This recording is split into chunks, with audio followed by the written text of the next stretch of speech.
Welcome to the How to Be Awesome at Your Job podcast, the show where brilliant professionals share how to sharpen the universal skills required to flourish at work. Enjoy more career fun, wins, meaning, and money with your host, Pete Makaitis. Hello, and thanks for joining us here for episode 520 with Charlie Gilkey. Charlie is sharing how to get unstuck and start finishing projects. You'll learn 1, the magic number for projects, 2, signs that a project truly matters to you, and 3, when and how to say no to your family, friends, and bosses. You can find the show notes, the transcript, and the links to items we've referenced at awesomeatyourjob.com/F520, or just expand the episode notes or description in your podcast app player and view the notes that way. Here's Charlie's story. Charlie Gilkey is an author, entrepreneur, and philosopher, Army veteran, and renowned productivity expert. He's the founder of Productive Flourishing, and Charlie helps professional creatives, leaders, and changemakers take meaningful action on work that matters. His latest book is called Start Finishing: How to Go From Idea to Done. Big thanks to Charlie for sharing his wisdom with us, and big thanks to our sponsors. Check them out. One sponsor to check out is Harvard Business Review. This brilliant magazine, published at hbr.org, is the leading destination for smart management thinking. Fun fact, HBR has been mentioned in 108 episodes of the show. That's because HBR has great stuff that comes up often. They've got explainer videos, podcasts, real-world case studies, and much more. I think of HBR each night that I put on my special orange glasses. Their article, Will Blue Light Glasses Improve Your Sleep?, revealed that those who wore them reported better sleep and a 7% improvement in work performance as compared to those who wore the sham glasses. So I cite HBR anytime anyone tells me that I look silly wearing them. Now, much of HBR's content is available for free when you sign up at their site. Subscriptions that get you unlimited content cost $10 a month.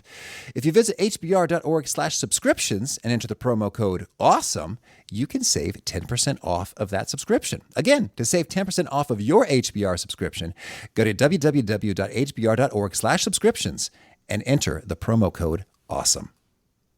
And big thanks to our sponsor, Acorns. Acorns makes it easy to start automatically saving and investing for your future. You don't need a lot of money or expertise to invest with Acorns. In fact, you can get started with just your spare change. Acorns recommends an expert-built portfolio that fits you and your money goals, then automatically invests your money for you. NerdWallet.com, whom I love on these sorts of matters, gives Acorns a whopping 4.7 stars and says, quote, "If you want to make the most of your spare change, there's no better place to do that than Acorns. Head to acorns.com/awesome or download the Acorns app to start saving and investing for your future today." And we got a legal disclaimer here. It may not be representative of all clients. Tier 1 compensation provided. Compensation provides an incentive to positively promote Acorns. View important disclosures at acorns.com/awesome. Investing involves risk, including the loss of principal. Please consider your objectives, risk tolerance, and Acorns' fees before investing. Acorns Advisors LLC, Acorns, is an SEC-registered investment advisor. Brokerage services are provided to clients of Acorns by Acorns Securities LLC, member FINRA/SIPC. For more information, visit acorns.com. Now, here's Charlie. Charlie, thanks for joining us here on the How to Be Awesome at Your Job podcast. Pete, thanks so much for having me. I am pumped to be here. Oh, well, I'm excited to talk about starting and finishing and getting to done. And let's start with starting, actually. I understand you don't choose to start your year in January. How does that work, and what's the backstory here? Well, there are several things going on, and thanks for that question. That's a deep cut. 2 things going on. One is the business cycle for the business that I'm in, or the year cycle starts actually in August with the back to school, back to work sort of thing. That's when everyone comes back online. It's like, hey, we got to get after it. And so that's a really important point for my business.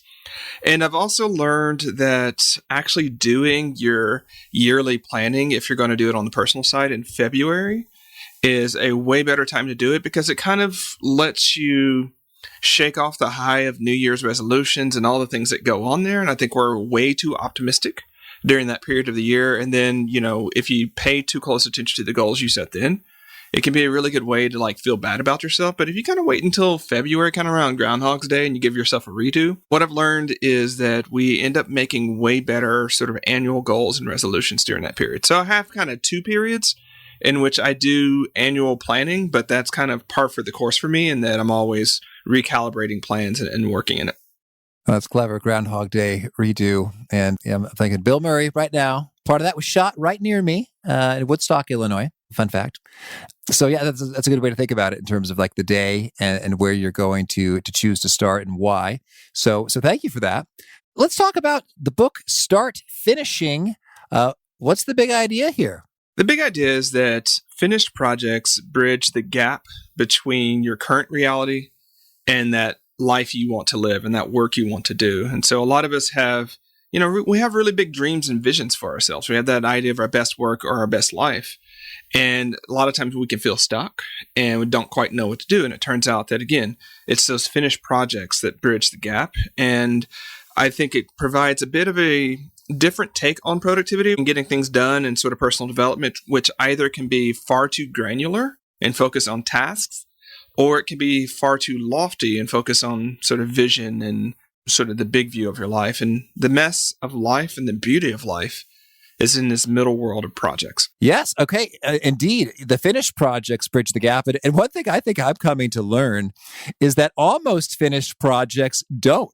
And I'm thinking about all these instances in which it's like, the vast majority of the hard work is done, but it's not all the way finished, and thus it doesn't turn into something. So I remember once, we've got a multifamily home here, and we're looking at, and we were trying to rent out one of the units, and things were almost completely like, renovated, cleaned, whatever, but there was like a bunch of cardboard boxes in the corner.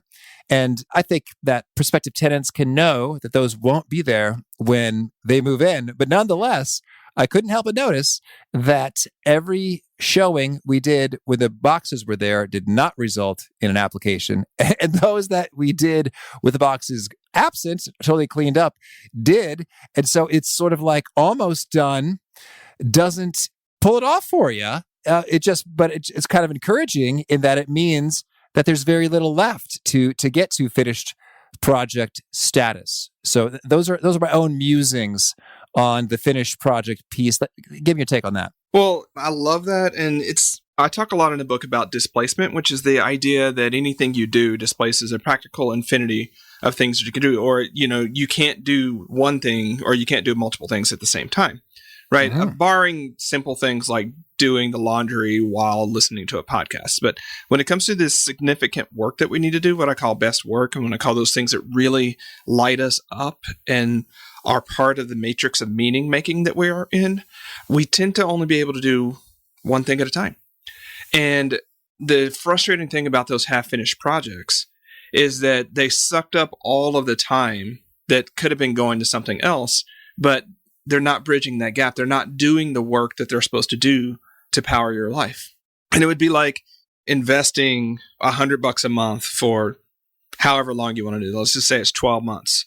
And you don't get the return on until the 13th month. And then you decide on the 12th month just to stop.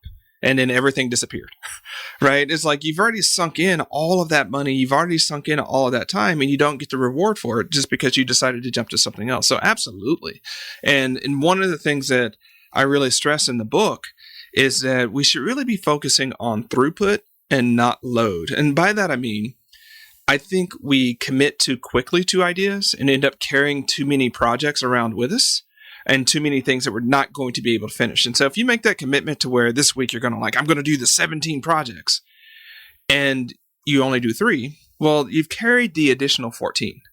And I think, unfortunately, what we do is, we say, well, this week, I overestimated this week, so I'm going to do 12. And then we do 3 projects. Well, it turns out that if we just focus on the 3 that matter most and we get through them faster, not only is it just about efficiency, but it's about that momentum that you can build with these finished projects. And so, depending upon where you want to take this, Pete, a lot of times when I tell people to focus on 3 to 5 projects, the first thing that they'll do is be like, I can't. I got all the things. But let's do a reality check here. Are you actually finishing those things, or is it just a continual state of juggling and a continual state of, sort of commenting about the status of a project, but not actually moving that project forward? Or is it that continual story that you're going to get to it, but you don't? And I could just say, over the decade I've been doing this work with people, there's momentum, there's more pride, there's more joy, and there's more results just from focusing on fewer things, getting them done, and moving to the next thing. Yeah, but that's well said with regard to load, because I mean, you could feel that in the word itself. It's like I am shouldering a burden, a load, like a camel or an ox. Like there's a lot of things on my plate, on my back here, and so when you identify these are the things that we're actually going to sail right through here, we're good to go. And it's intriguing that when you mentioned 3 to 5, you're getting pushback because I guess I'm thinking about, Jay Papasan, who we had on the show with the one thing. It's like, oh man, you're being lenient. You're giving them 3 to 5 instead of just 1. So let's talk about that for a moment. Why do you think that's perhaps the magic number there, 3 to 5 projects? It's partially because enough studies, both with my own clients and work and, external studies show that that's about the limit of which we can do. And I want to pause here. I love Jay's work. And I find that most people can't just commit to one thing, because when you commit to one thing, I think you often forget.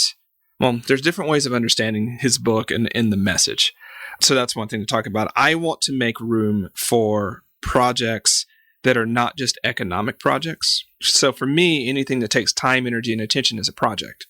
And so, cleaning finding a place for those cardboard boxes you've mentioned, that very well could be a project, right? Yeah, that's why it wasn't done. That's why it wasn't done. It was multiple steps. There's too many to just shove in the alley. So I had to do something else there. Yeah, you got to find out where they are, and you got to sort, and you got to, figure out which other closet, you're going to put them in, and you open that closet and realize, oh crap, there's something in there that's got to go somewhere else. And so it's kind of like a shell game with stuff sometimes, right? But also getting married, getting divorced, having kids, moving across the United States, getting a new job, like all of those things are projects.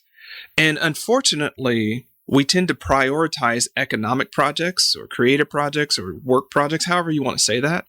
And we try to squeeze the work of our lives and the time left over from economic projects, and we're just not getting to it. And so, again, not to go overly critical of the one thing, but it's like we are not just work-related people. Like when our one thing in life, our one thing at work is one of the many things that we might want to attend to. We might also need to attend to our aging parents that we need to help transition into elder care, right? Oh, yeah, absolutely. And I think that in the conversation, Jay mentioned, hey, what's the one thing within like a context or a domain, like the one thing in my marriage, the one thing in my business, et cetera. Etc. And so I think people misunderstand his message in that way. And so I just wanted to say, like, we're actually super aligned in that way. But that's where we start saying the 5 projects or 3 to 5 projects.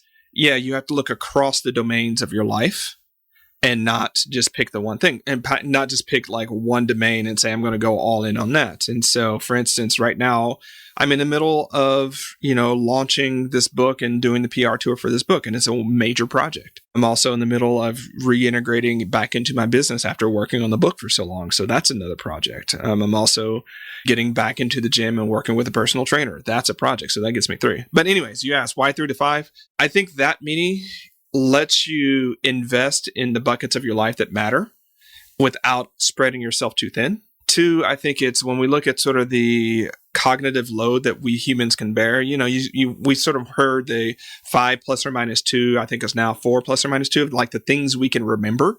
Yeah. Well, when you have a fewer number of projects and you can always rattle off what you're working on, it turns out you don't need a super complicated productivity system or app to help you with that. You can just always sort of have those things front of mind.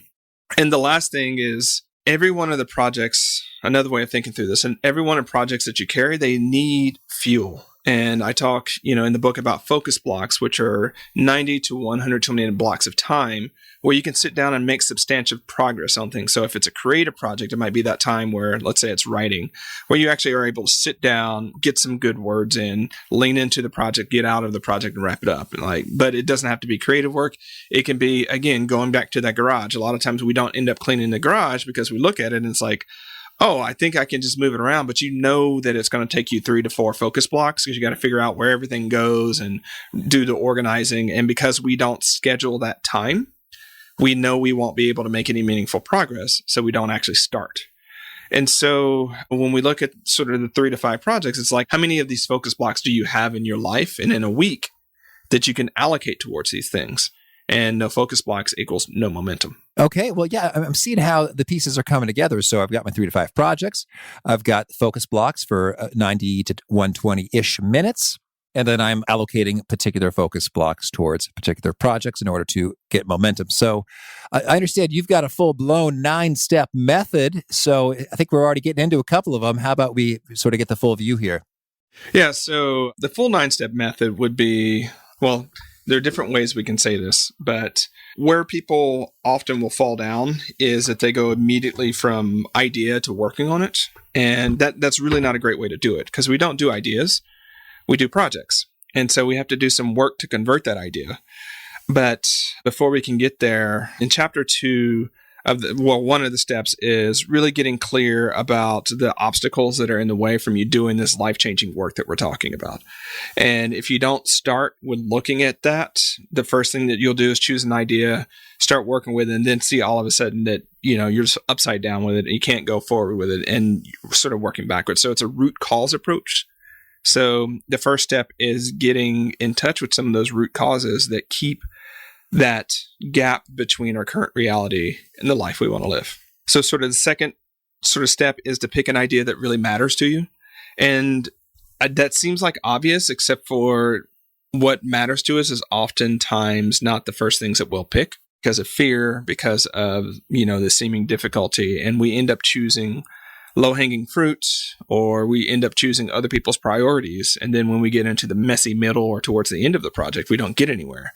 And that's largely because at the end of the day, that idea did not matter enough to us. It didn't supply the amount of meaning and sort of commitment juice that we needed it to.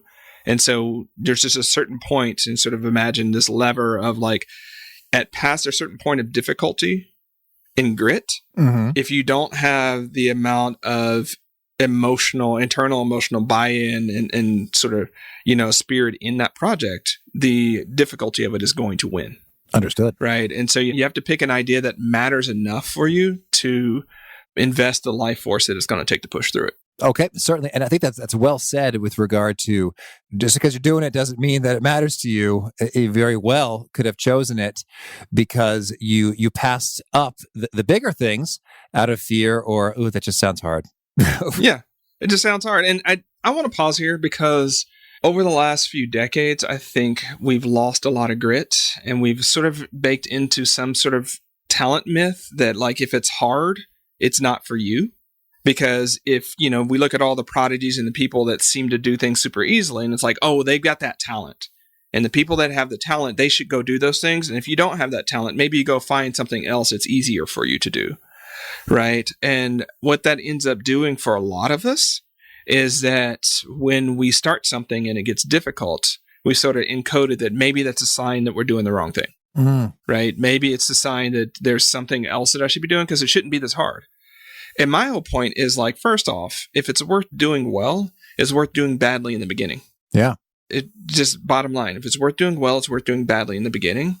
And second off, in almost all these cases of these effortless talent displays that we see, it's a lot of hard work and cultivation of those people behind the scenes. So they just have a certain amount of butt and seat time that we don't have. And so I want people to orient themselves so that when they see something's difficult, or when they see, well, let me say it this way. I talk in the book about thrashing, and thrashing is sort of the meta work and emotional flailing and quote unquote research that you'll do to push an idea forward, but that doesn't actually push an idea forward, right? It's just thrashing and flailing. And the thing about it is, we don't thrash about things that don't matter to us. Like, no one has a mini existential crisis about doing the laundry or taking the trash out. There's no like, why am I the right person to do it? Is now the right time? What if I'm not good enough? It's like, you do it or you don't do it, right? But when it comes time to some of these best work projects, which is what I call these life-changing projects that really only you can do and that change the world in really phenomenal ways, those are the ones where we'll have all of those sort of mini crises.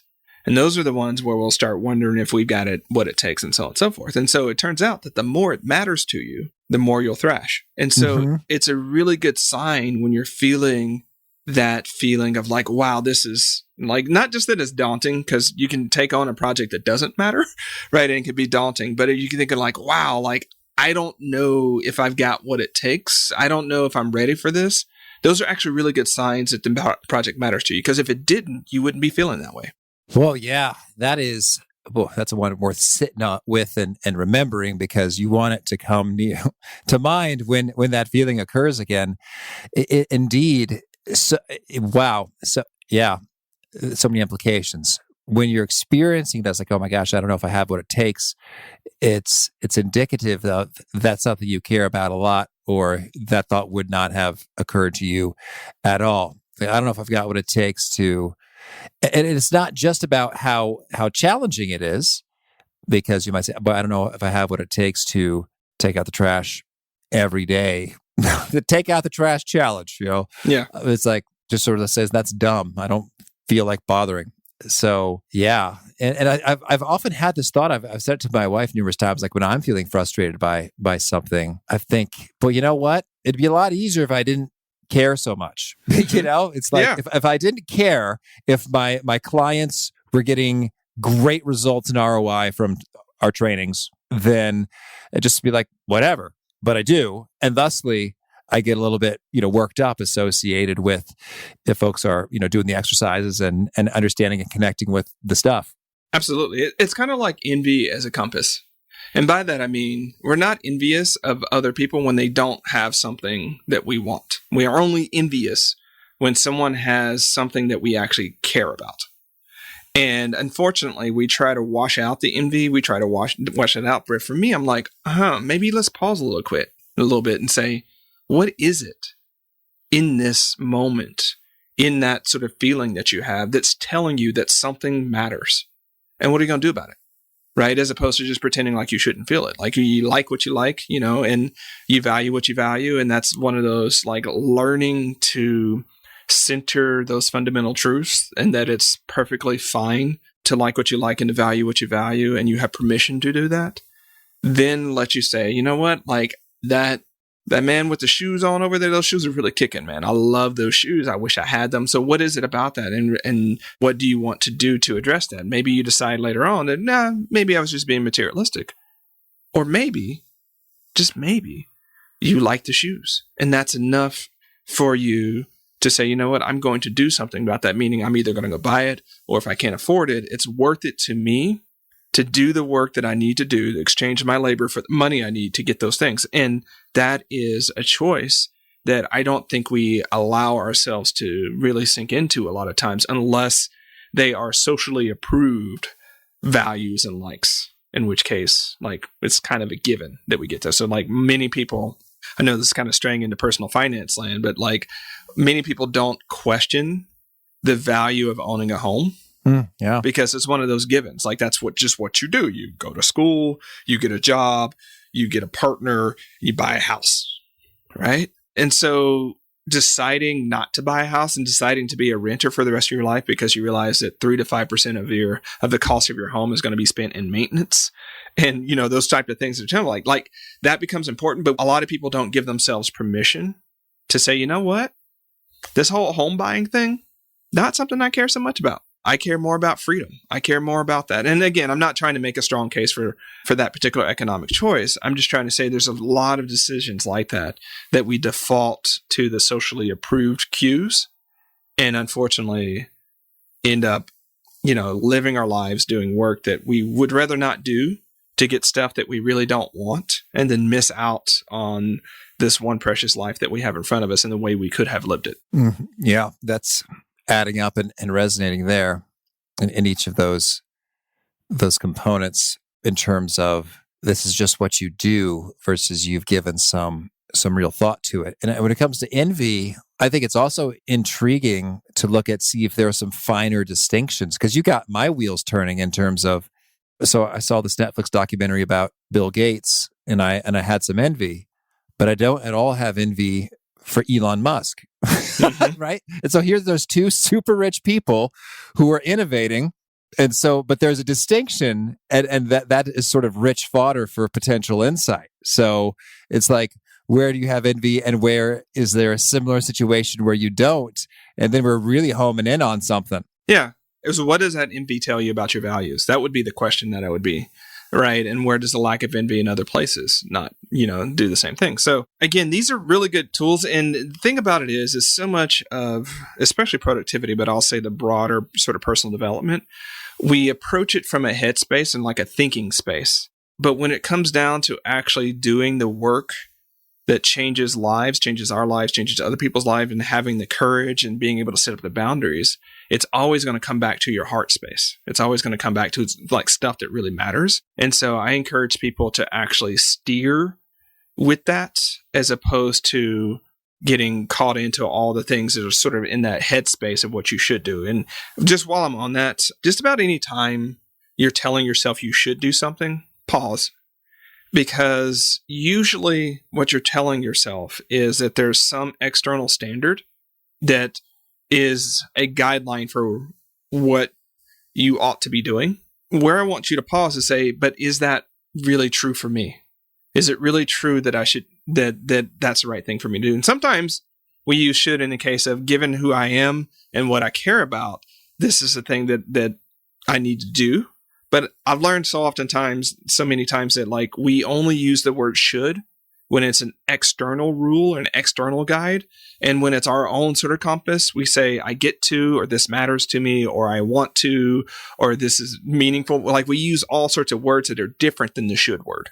Does that make sense, Pete? Oh, absolutely. Yeah, I've been thinking about should a lot lately in terms of, I guess, when I see or hear should, I get very curious as well in terms of what do you really mean by that. And I find often should, all it really means is if one were to invest additional time, energy, money, resource in this domain, there would be some kind of a benefit. Mm-hmm. But, like you said, with regard to opportunity cost, well, is that really worthwhile? And I'm really intrigued when I hear it with regard to people are talking about TV or Netflix. Like, have you seen the latest season of this? And they say, oh no, I should really watch that. And I'm thinking, man, really, should you? Yeah. I think you got the right idea, and I'm the one who should watch less Netflix. Yeah. Yeah, stop shooting on yourself is a long way of saying it, right? Certainly. If you wanted to do it, you would have watched the show already, right? If it really mattered to you, it just turns out that I talk a lot about cage matches, whether it's a priority cage match or a project cage match. And that's just a homage to my upbringing in the 80s of, professional wrestling, right? Where the basic idea, if you've never seen this, is like a bunch of competitors getting to the ring and the strongest one, some way or the other, ends up throwing everybody else out or beating them into submission. So I know, terrible metaphor for this particular context, but there are certain priorities and certain things that they're always going to win that cage match, right? If you are a parent and something comes up about your kids, you're going to displace almost everything else, like to make sure that their needs are attended to. And so what I want more of us to do is to look at all the OPP, the other people's priorities, not the Naughty by Nature OPP song, but hey, that's also a great song, right? I want to look at everyone else's priorities and say, you know what? Why and how are those more important than my own?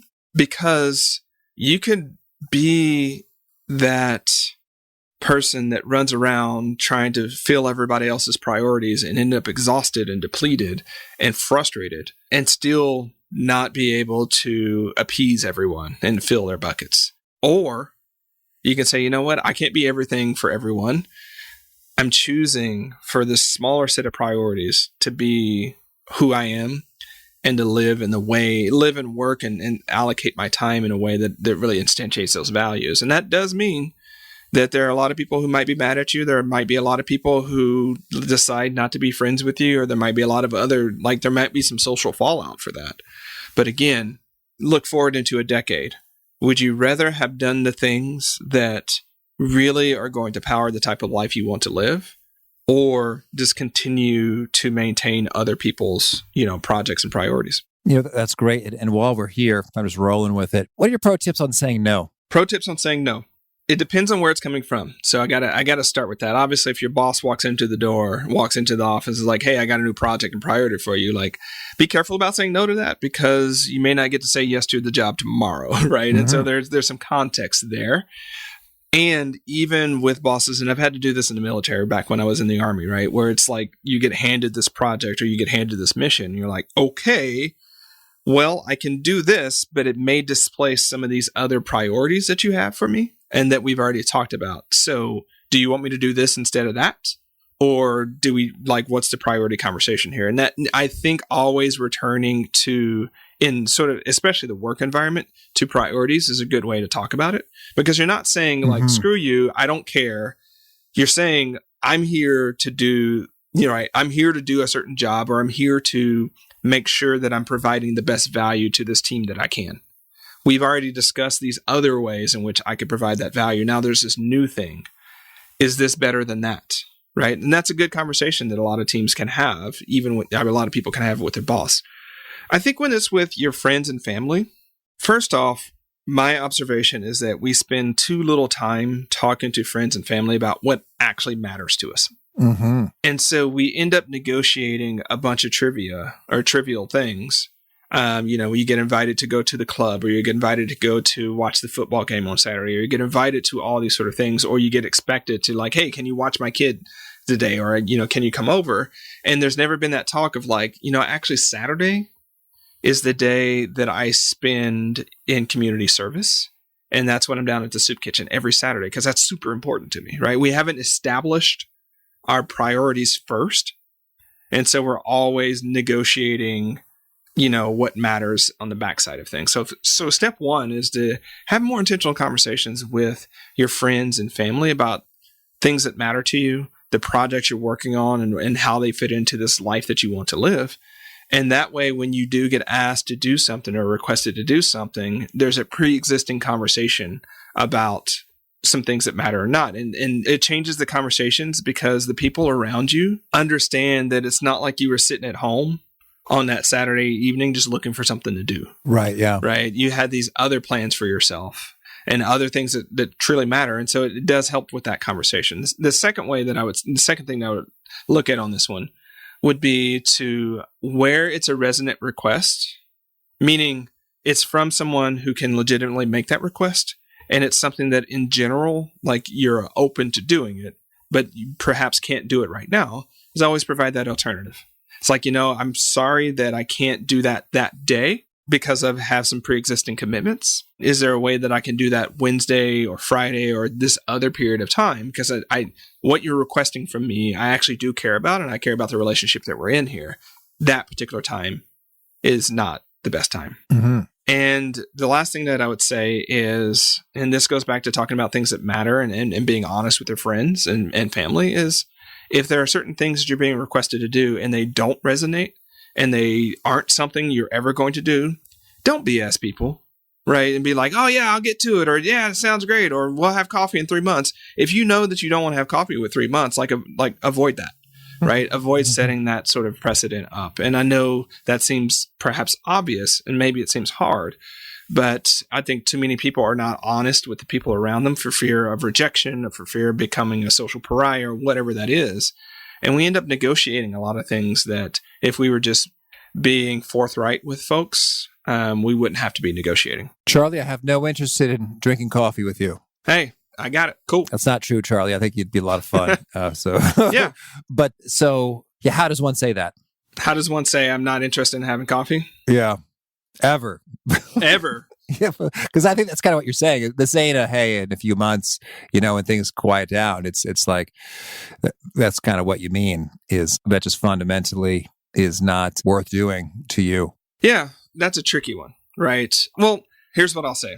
Very rarely do I have someone out of the blue who doesn't know me just ask me to go for coffee, right? So typically it's in the context where they know I got a lot of stuff going on. And so I can say, I'm going to have a hard time. Or what I will normally say is, hey, especially if I don't know them and I really don't want to have coffee, like, what's your thought there? What are you thinking? And this may just be peculiar to my line of work because I am a coach and things like that. If it comes up to one of those things where like, I'd love to have coffee because I want to pick your brain about something, then I can say, hey, Pete, I'd love to have that conversation. I am a professional coach, and the best way for us to have that conversation would be under this sort of structure. Are you open for that conversation? And basically what that's saying in some way, or without being a butthole about it, is one, it ain't free. It ain't free.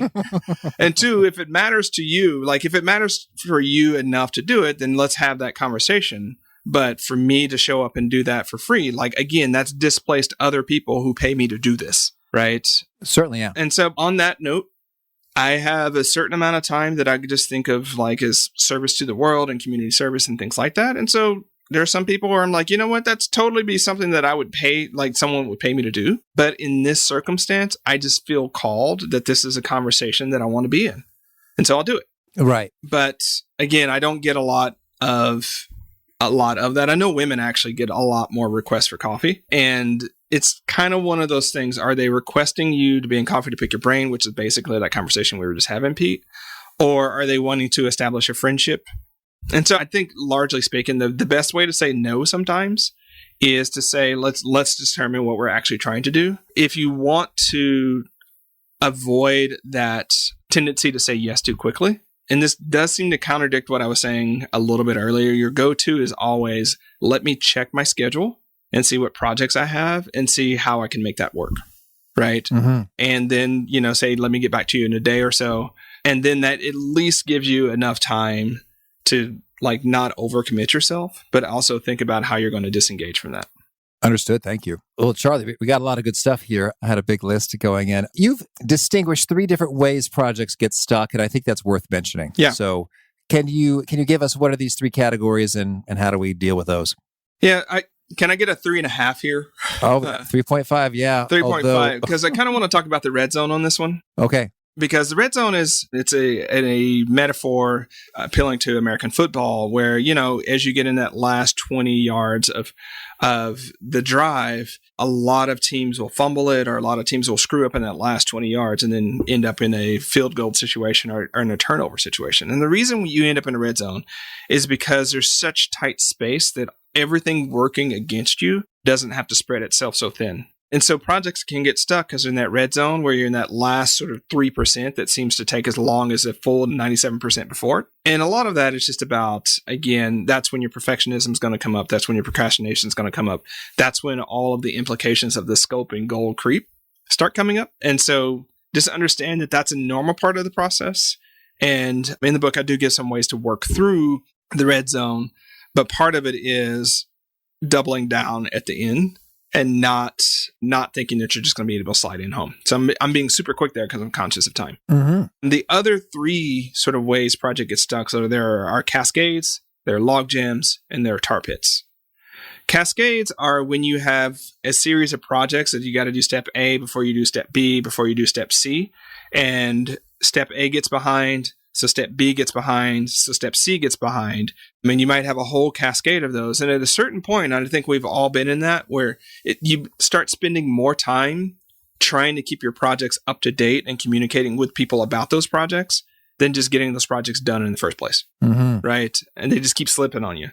And so the trick of solving the cascade is you actually have to clip both ends of the cascade. You have to stop new projects coming in, and a lot of times you have to look at those projects that are backed up and start deferring them, start dropping them, and start focusing on getting the ones that you can through so that you get it going again, right? Mm-hmm. So you can't just focus on the new projects.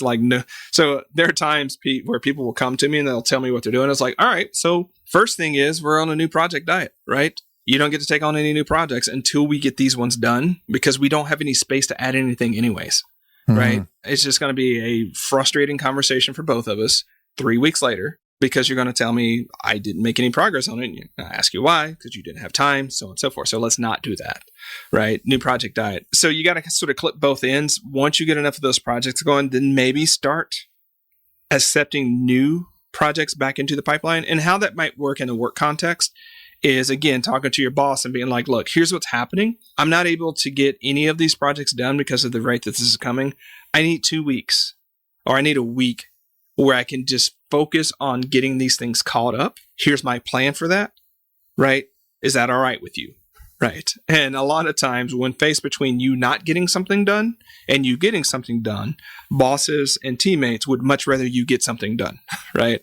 And so it's not as hard of a conversation as people make it. You just have to admit that the amount of inputs that are coming in exceed your ability to put them in the output mode. Right. And that's a hard conversation for a lot of us to have. But having that conversation after 4 months of struggling doesn't do you any favors, right? If you see that, you might as well get ahead of it. Mm-hmm. A lot of what we've been talking about today is about taking the hard parts or maybe the pain parts of getting stuff done and putting them on the front side of things. Because the idea is that like at some point, if you're going to be falling behind and overcommitting and your projects are going to be stacking up on you, there's a certain amount of like pain that's going to cause. We know that. Right. And so it's not necessarily avoiding the pain. It's can you put some of the pain at the beginning of it so that you don't have to pay so much of it later on. Right. Mm-hmm. So cascades, that's how you handle cascades. Log jams are when you have too many projects competing for the same amount of time. This is the classic case where you have 5 deadlines on Friday and you start looking at all the work it would take to do those deadlines. There's no way you can do them all at the same time. So it's different than the cascade, because cascade, you can kind of think of like projects stacked back to back. A logjam is like projects stacked on top of each other. And there's just a certain amount. It's kind of like trying to push the golf ball through the garden hose. It doesn't work, right? So with a logjam, some of it is similar in the sense of like a no new project diet will help. But you really have to get real about like which of those projects that are trying to compete for that same amount of time have to be done. Like if you don't do them, you'll get fired or it will cause a lot of pain, and which ones are nice to do. And those nice to do ones or would be good to get done are the ones that get deprioritized. So you can focus on getting those ones that will get you in hot water done. And then you can sort of reestablish the flow of your projects again. Mm-hmm. And the last one is a tar pit. And I've learned this for a lot of creative projects, but a tar pit is when that project, like you sort of touch it a little bit, and then the second you let it go, it starts sinking in a tar pit in like, you know, one of those Jurassic tar pits, and gets stickier and deeper and deeper. And then not only do you have to work to pick it up, you have to work to pull it out of it all over again. So if you've ever stuffed one of those projects in like, you know, the mental or spiritual or literal closet, you know what I'm talking about. It's so hard to resurrect those things. And then once you do, the second you let it go, it starts sinking back in there.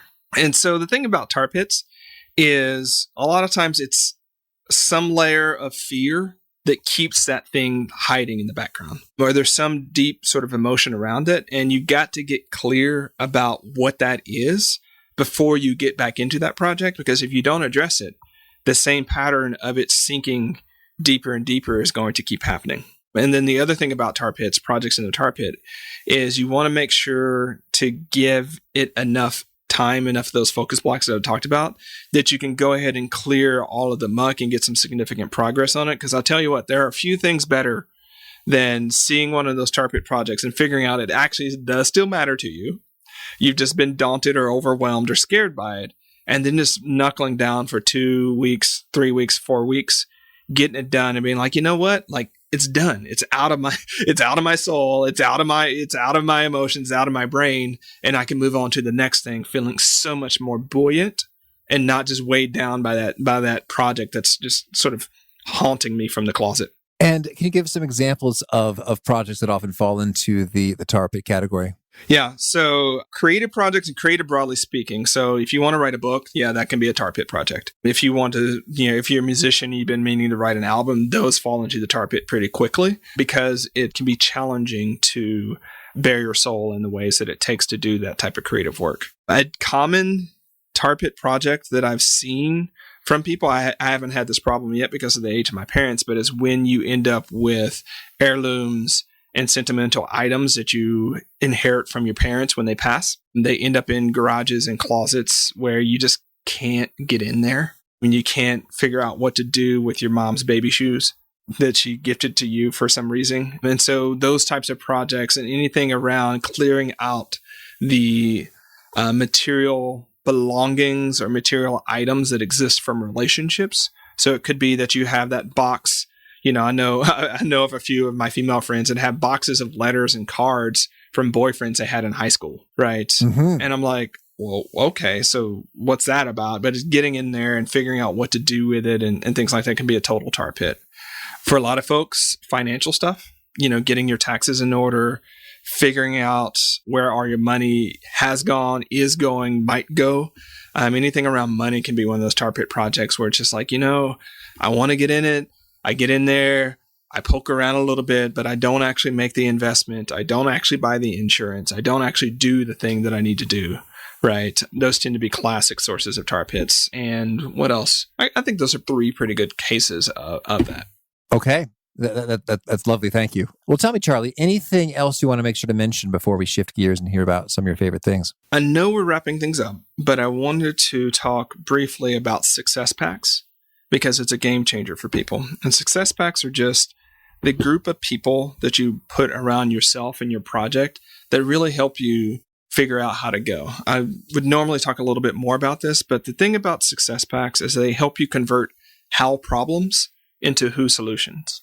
And it, when you use them, it takes a lot of that overload that we can feel, that overwhelm that we can feel about having to have it all figured out ourselves and all the work that we might do and feeling alone, and just realizing that we have a team of people that we can reach out to for different reasons. And so whenever you're wanting to do work that matters for you, like before you start making heavy plans, before you start jumping headlong in there, think about the group of people that you would want to put around you that will be your advisors, that will be your helpers, there will be the people who benefit from the projects, and there will be your guides so that, again, you're not stuck doing this type of work alone. Understood. Thank you. So now tell me about favorite quote, something you find inspiring. This one's from Lao Tzu from the Tao Te Ching, and it goes, I'll give this version of it. Because the master is aware of her faults, she is faultless.